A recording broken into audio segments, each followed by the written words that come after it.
Halo Sobat Bahasa, selamat berjumpa lagi dengan saya Wuri di acara Sahabat Siniar Bahasa dan Sastra Bermartabat Bermanfaat. Kita tahu Kementerian Pendidikan, Kebudayaan Riset dan Teknologi memiliki banyak sekali tugas dan fungsi melalui Badan Pengembangan dan Pembinaan Bahasa. Nah, untuk melaksanakan tugas dan fungsinya, Badan Bahasa memiliki mitra kerja, baik mitra dari luar maupun mitra yang merupakan binaan dari Badan Bahasa sendiri. Untuk lebih tahu bagaimana mitra dari Badan Bahasa tersebut menjalankan fungsi dan perannya, telah hadir pada kesempatan kali ini di sebelah saya, Ibu Hajah Teti Herawati Amiruddin Aziz. Selamat siang Ibu, selamat datang kami ucapkan di Provinsi Banten pada program Sahabat. Ya, terima kasih. Teti Herawati adalah Ketua DWP Badan Bahasa dan sekaligus sebagai Ketua DWP Kemendikbudristek pada tahun 2023 ini. Kita akan berbicara atau membahas lebih rinci bagaimana DWP menjalankan tugas fungsinya, bagaimana peran DWP dalam menyukseskan tugas dan fungsi Badan Bahasa yang membawa banyak manfaat ke masyarakat. Baik Ibu, di sini kita akan ngobrol sedikit tentang bagaimana DWP berperan untuk menunjang tugas dan fungsi Badan Bahasa. Namun sebelumnya kami di sini ingin sedikit berkenalan ya, atau meminta Ibu untuk memperkenalkan diri terlebih dahulu supaya pemirsa kita di ruang virtual sana mengenal lebih dalam siapa Ibu Teti Herawati. Silakan Ibu. Bismillahirrahmanirrahim. Assalamualaikum warahmatullahi wabarakatuh. Sahabat bahasa, sebenarnya ini harus nggak usah diperkenalkan karena tadi sudah dikenalkan ya sebenarnya. Tapi untuk mengenal lebih dekat sedikit, saya Ibu Teti, istri dari Bapak Aminuddin, yang menjabat sekarang sebagai Kepala Badan Pengembangan dan Pembinaan Bahasa Kemendikbudristek, dan juga alhamdulillah dari tahun 2021 saya diamanahi menjadi Ketua DWP Kemendikbudristek RI, di mana saya berperan double menjadi ketua di Kemendikbud dan juga ketua di Badan Bahasa itu sendiri. Dan satu lagi mungkin saya juga berjibaku nih di DWP Pusat menjadi ketua bidang pendidikan, di mana DWP Pusat ini menaungi ada IPP, instansi pemerintah pusat, yaitu terdiri dari Kementerian BUMN sebanyak 78 dan juga membawahi semua provinsi yang ada di Indonesia. Salah satunya IPP itu adalah Kementerian Pendidikan, Kebudayaan dan Teknologi, di mana DWP kita perlu mengenal lebih dalam kan ya, Betul. Di mana DWP Kemendikbudristek itu mempunyai 9, ada Setjen, ada Irjen, ada Dirjen-Dirjen, ada juga Badan, begitu semua ada 9. Di mana yang 9 ini mempunyai juga DWP gitu. Jadi saya membawahi 9 DWP yang ada di Kemendikbudristek, dan saya khususnya di Badan Bahasa juga membawahi UPT-UPT yang ada di 30 provinsi, tentunya begitu.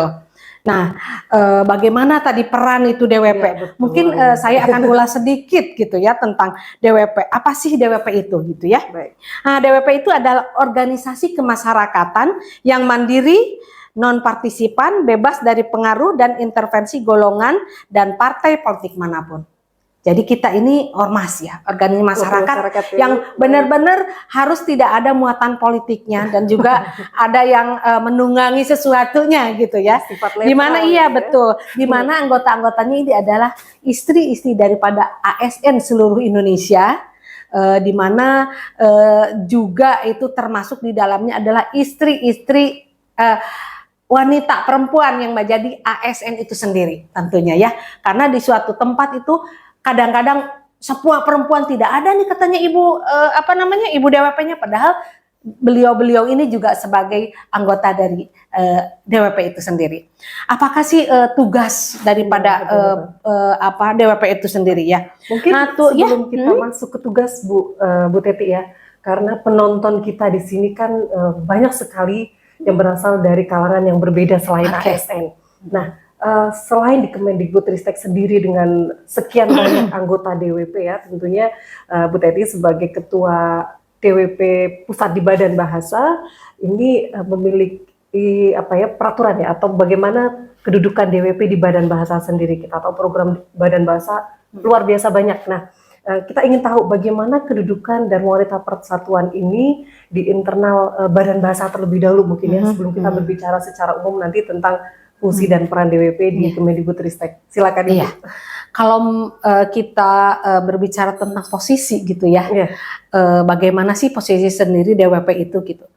Posisinya itu saya kira penting sekali gitu ya, di mana DWP ini membantu program-program, khususnya misalkan seperti saya itu ketua DWP Badan Bahasa lah, intern saya gitu ya, itu banyak sekali kita harus membantu Badan Bahasa, Badan Pembinaan Pengembangan dan Pembinaan Bahasa ini untuk mencapai target atau programnya tersebut gitu, dengan kepanjang tanganan ibu-ibu tentunya begitu, karena kita kan ibu-ibu, nggak ada bapak-bapaknya gitu.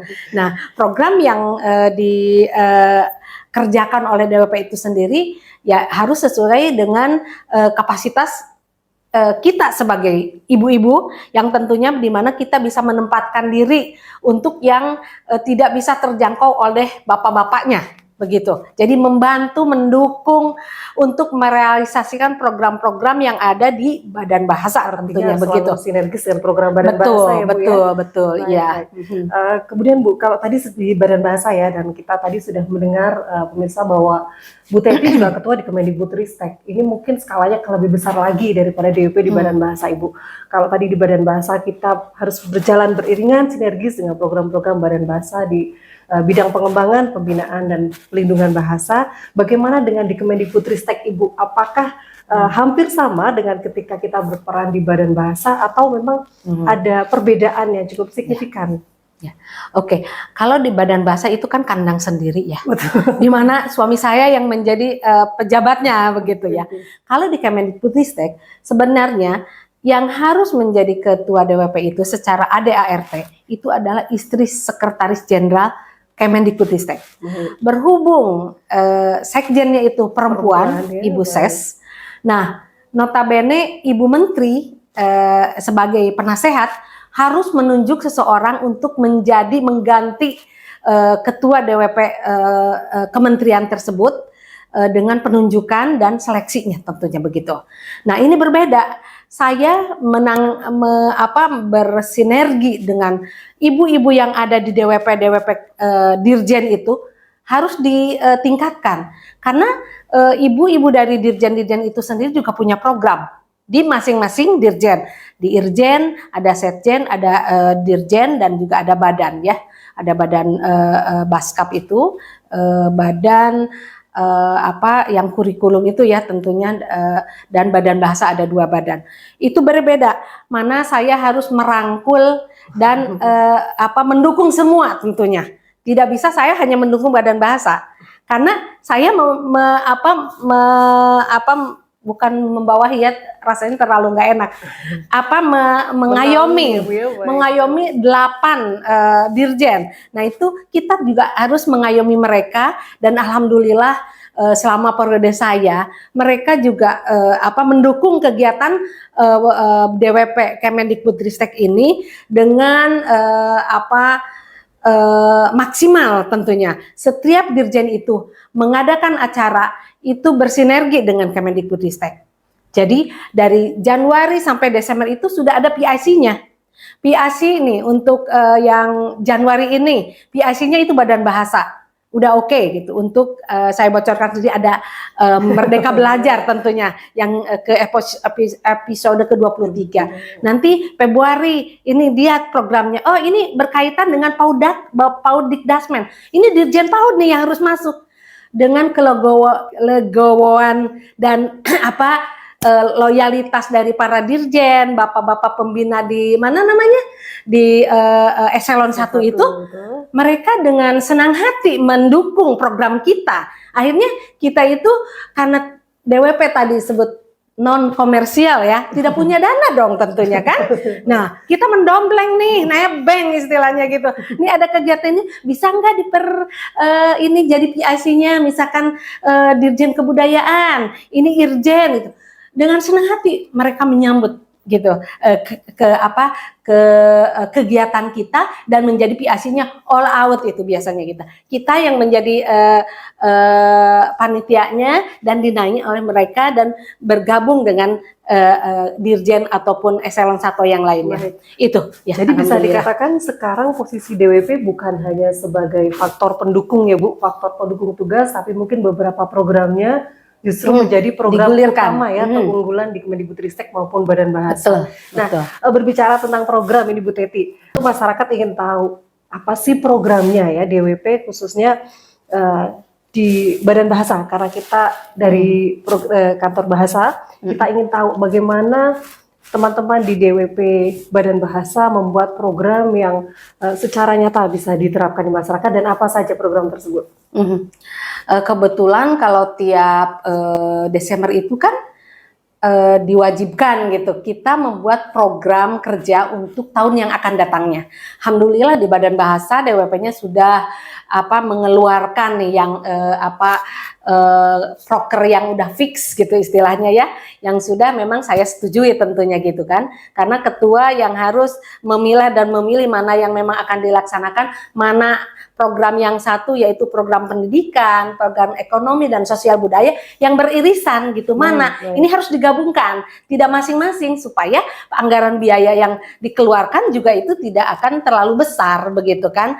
Ya, alhamdulillah ini ada beberapa program yang akan digulirkan di Badan Bahasa, tentunya mulai dari yang saya bicarakan tadi adalah Merdeka Belajar itu akan menjadi program di DWP Pusat juga untuk seluruh lintas kementerian gitu, karena ini program di mana Mas Menteri kemarin meluncurkan meluncurkan gerakan keluarga cerdas membaca di HUT ke-23 DWP gitu, bukan DWP Kemendikbud, DWP secara umum gitu. Nah, di mana ini adalah salah satunya realisasi dari Kemendikbud kerjasama dengan DWP Pusat untuk meluncurkan hal tersebut. Itu akan menjadi bukan makanan ya istilahnya, bukan konsumsi juga, akan dilakukan secara hibrid gitu ya untuk seluruh ibu-ibu se-Indonesia. Itu salah satu yang gebrakan pertama yang akan Badan Bahasa juga ikut serta di dalamnya tentunya, karena literasi itu diserahkan ke Badan Bahasa begitu. Ya, jadi di program tadi memang Badan Bahasa kan ditunjuk sebagai leading sektornya ya. Betul.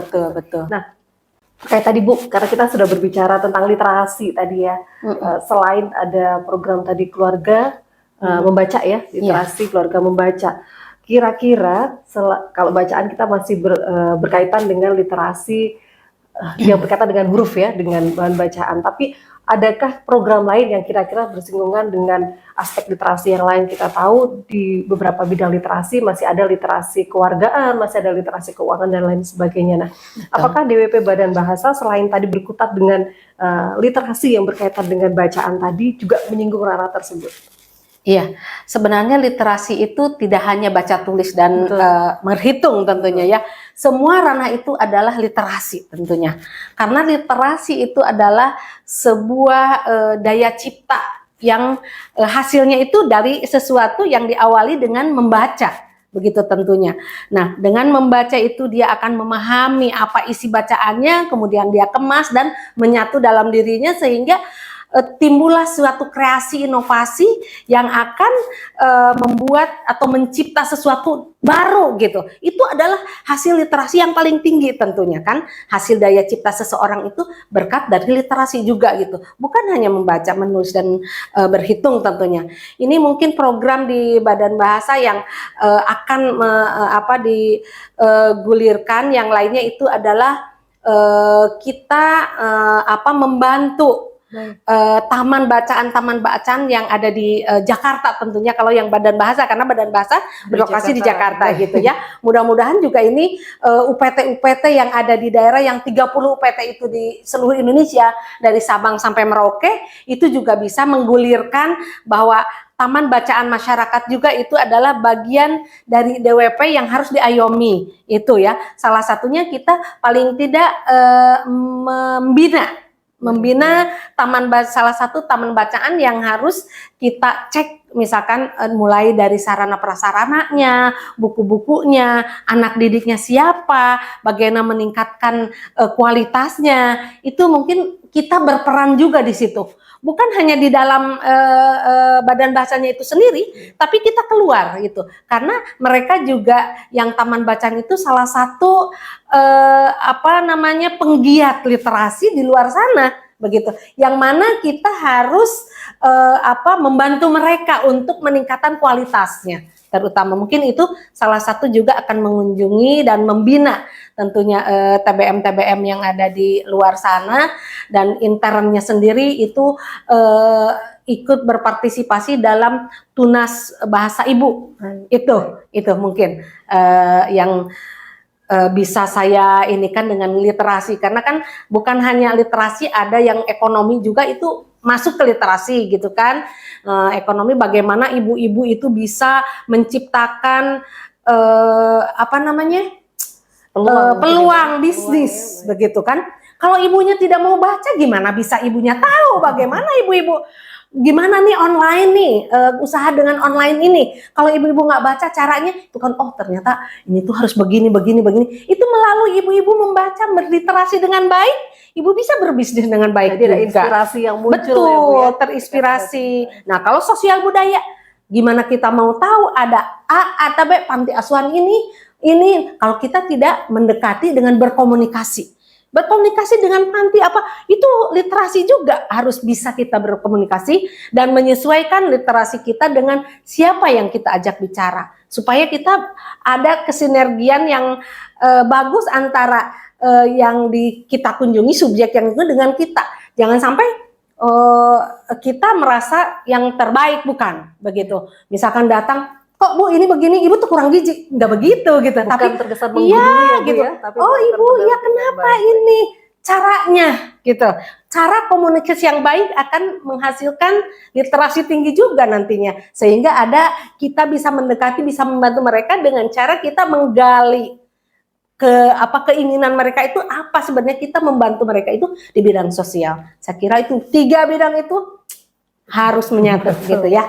Iya. Jadi memang kita bekerja sesuai dengan kebutuhan masyarakat. Betul, ya Bu ya. betul. Dengan tadi bagaimana kita sendiri membangun tim DWP yang melek literasi untuk menularkan itu juga ke masyarakat. Betul. Nah, Bu Teti, mungkin banyak ibu-ibu di luar sana yang belum memiliki inspirasi atau tips nih, bagaimana menjadikan keluarga ya atau diri sendiri yang berliterasi, karena kita tahu banyak sekali masih masyarakat yang memiliki keterbatasan ya dalam akses literasi. Mengingat Banten sendiri masih masuk di wilayah 3T, Bu. Jadi memang kami sendiri juga mengalami kesulitan untuk masuk ke beberapa wilayah tertentu, apalagi untuk kegiatan yang berkaitan dengan literasi. Nah, mungkin melalui ruang virtual ini Ibu bisa memberikan tips ya, atau memberikan masukan supaya menginspirasi ibu di luar sana bagaimana sih menciptakan keluarga yang melek literasi, sehingga mereka bisa memiliki semangat juang yang lebih, begitu memiliki inspirasi, banyak sekali inspirasi di berbagai hal.